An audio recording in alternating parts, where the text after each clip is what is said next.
कि अब यहाँ से हम 2 बार इंडिया नहीं आ रहे हैं, भारत नहीं आ रहे हैं। इसलिए वो शिक्षा किसी काम की नहीं है। जिस शिक्षा के कारण माता पिता छूट जाएं, जिस शिक्षा के कारण माता पिता बेसंतान हो जाएं, वो शिक्षा किसी काम की नहीं है।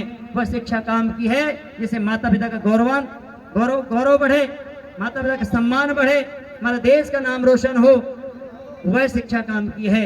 इसलिए हम इस शिक्षा के साथ साथ, आधुनिक शिक्षा के साथ साथ हम बालकों को संस्कार की शिक्षा भी अवश्य दें। ये शिविर का उद्देश्य यही होता है कि हमारे बच्चे हर प्रकार से शारीरिक, मानसिक और सामाजिक उन्नति से मजबूत हों, सशक्त हों।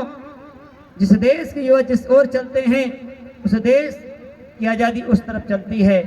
इसलिए हम सब इन बालक बालिकाओं को सशक्त बनाएं, मजबूत बनाएं। इसके लिए अनेकों संगठन, अनेकों गणमान्य धार्मिक जन लगे हुए हैं, दानी सज्जन लगे हुए हैं, जो निरंतर इस शिविर का संचालन कर रहे हैं। आप सबका सहयोग, थोड़ा थोड़ा सहयोग मिलेगा, क्योंकि बूंद बूंद से घड़ा भरता है। ये बड़े से बड़े शिविर होते चले जाएंगे। ये शिविर युद्ध स्तर पर आप देख रहे हैं। अभी पाकिस्तान और भारत का युद्ध चल रहा था। पता नहीं कब गृह युद्ध कब हो जाए, कब क्या हो जाए पता नहीं चले किसी को भी। जिसकी लाठी उसकी भैंस, जिसकी भुजाओं बल है, वो ही अपनी माता बहनों रक्षा कर पाएगा। नहीं तो आप देख लें, लाइव टीवी चली थी बांग्लादेश की, क्या हालत हुई थी हिंदुओं की वहां पर। वहां ये नहीं पूछा गया था कि आप यादव हो, आप ठाकुर हो, आप ब्राह्मण हो, आप अहीर हो, आप चमार हो। वहां पूछा गया आप हिंदू हो, और हिंदू देखकर ही सीधी गोलियां चल गई थी। पहलगांव में गोली चली, मुर्शिदाबाद में गोलियां चली, मुर्शिदाबाद में सारे हिंदू पलायन कर गए, पूरे जिला खाली हो गया। यदि आप जागरूक नहीं हुए, आने वाले समय यहाँ से तुम्हें भागना पड़ेगा। इसे जागरूक करने के लिए ये शिविर लगाए जाते हैं, क्योंकि वेद कहता है जो जागृत अमृता कामयन्ते, जो व्यक्ति जागरूक है उसी की ऋचाएं कामना करती हैं। और ये भूमि आलसी प्रमादी कायर के लिए नहीं है। वेद आदेश देता है वीरा भोग्य वसुंधरा, ये भूमि वीरों की है। हमारा जन्म वीर भूमि में हुआ है। इस भूमि में ये मंडला भूमि पुण्य भूमि है, ये क्रांतिकारी भूमि है। यहाँ पर अनेकों क्रांतिकारियों ने बलिदान दिया है। ऐसे शंकर शाह, रघुनाथ शाह, रानी दुर्गावती, रानी अवंतीबाई, ऐसी वीरांगनाओं ने इस क्षेत्र के लिए, राष्ट्र की रक्षा के लिए, समाज की रक्षा के लिए अपने सर्वस्व न्यौछावर कर दिया। रानी फूल कुंवर, इनका इतिहास उन बालिकाओं को पढ़ाओ, इन वीरांगनाओं को पढ़ाओ कि इस देश हमारा जन्म हुआ, जिस भूमि में हमारा जन्म हुआ है, ये हमारी पितृभूमि है, हमारी मातृभूमि है, हमारी गुरु भूमि है। इसके लिए हमें जीना चाहिए, जिसका हम खा रहे हैं, पी रहे हैं, देख रहे हैं। हमें अपने स्वार्थ से नहीं तो विधर्मी कह रहे हैं हिंदू तुम बिल्डिंग बना लो, अपने बच्चों को विदेश भेज दो, गाड़ी खड़ी कर लो। हमें चलना और बिल्डिंग में रहना हमें नहीं है, क्योंकि तुम्हारे बच्चे 2-2 हो रहे हैं और हमारे बच्चे 40 हो रहे हैं।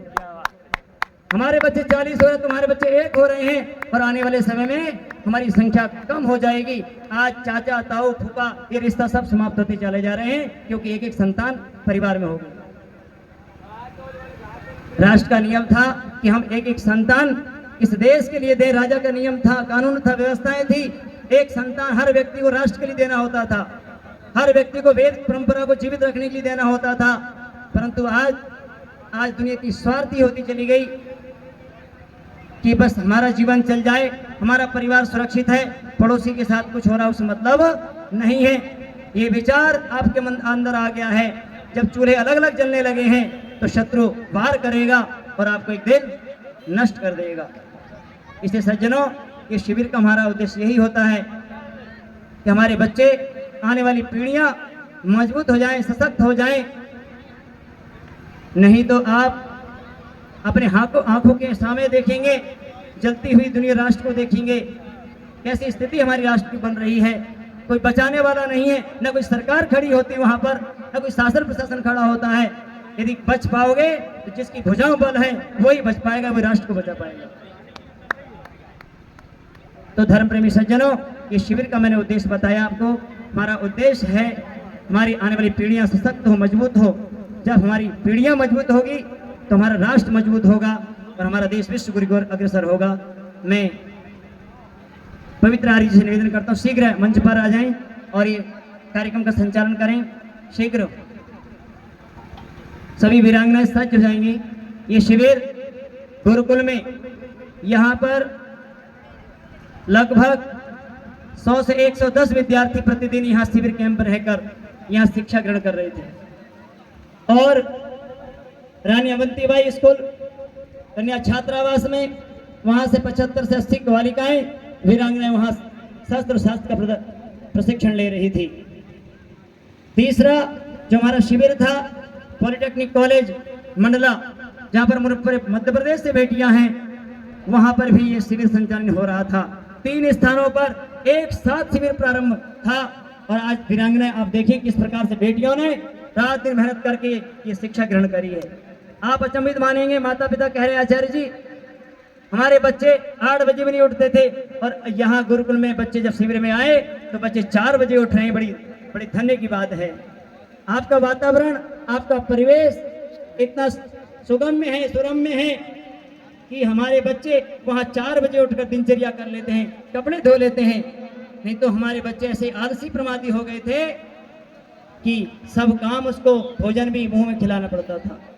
आज जो बच्चे यहाँ देख रहे हैं ये वीरांगनाएं अपनी रक्षा के लिए तैयार हैं। कोई भी दुश्मन इन पर उंगली नहीं उठा सकता। ये वीरांगनाएं से तैयार करी गई है। क्षेत्र में कोई बात हो गई, ये वीरांगनाएं राष्ट्र की रक्षा के लिए प्राण को बलिदान भी दे सकती है। ये शिक्षा यहाँ पर बच्चों को दी जाती है। और मैं एक बात बार बार कहता हूँ, जो बालक बालिकाएं, जो पुरुष, जो माता गुरुकुली परंपरा जुड़ जाती है वो कभी लव जिहाद में नहीं जाएगी, कभी ईसाई नहीं बनेगी, कहीं मुसलमान नहीं बनेगी। ये निश्चित है। कितनी बेटियां लव जिहाद में जाकर अपने आप को नष्ट कर रही हैं, उनको बताने वाला नहीं है। कोई ब्रह्मचर्य के बारे में बताने वाला नहीं है, कोई चरित्र के बारे में बताने वाला नहीं है, हमारे राष्ट्र के इतिहास के बारे में बताने वाला नहीं है, क्योंकि शिक्षा में इतिहास नहीं बताया गया है। महाराणा प्रताप, छत्रपति शिवाजी महाराज, शिवाजी महाराज ऐसे कितने क्रांतिकारी हुए हैं जिन्होंने अपने देश की रक्षा के लिए अपने स्वयं को निछावर कर दिया, बलिदान कर दिया था। ये इतिहास अपनी वीरांगनाओं को, अपने युवक युवतियों को अवश्य प्रदान करें ताकि आने वाली पीढ़ी ये अपने महापुरुषों को ना भूल जाए। आज मैं इन बच्चों से पूछता हूं कई बार कि कितने महापुरुष के नाम जानते हो, कितने वीरांगनाओं के नाम जानते हो, तो बच्चे हाथ खड़े कर देते हैं। हम नहीं जानते कौन वीरांगनाएं हैं, कौन महापुरुष है, कौन क्रांतिकारी है। इनसे पूछो तो फिल्मी स्टार के नाम बताओ, एक एक नाम उंगली में बता देते हैं। इनके बच्चों के पॉकेट में हीरो हीरोइन के फोटो मिलते हैं। आदर्श किसको मान रहे हैं, आइकॉन किसको मान रहे हैं अपना? जो बच्चा जिसको आइकॉन मानेगा, जिसको अपना आदर्श मानेगा, वही रास्ते चलकर अपने जीवन को आगे बढ़ाएगा। इसलिए इन बच्चों को बताओ कि हमारे आदर्श भगवान राम हैं, हमारे आदर्श भगवान कृष्ण हैं, हमारे आदर्श हमारे हनुमान जी हैं, हमारी आदर्श रानी दुर्गावती है, हमारी आदर्श रानी अवंतीबाई है, नारी नीरा आर्या है। ऐसी वीरांगनाओं के बारे में बताएं। जब हमारी बेटियां जो इनको आदर्श मानेंगी, उनके पद चिन्हों में चलकर अपने आप को मजबूत बनाएंगी और राष्ट्र को मजबूत करेंगी। मैं पुनः आर्य पवित्र जी से फिर पुनः करता हूं, आप आए जल्दी से।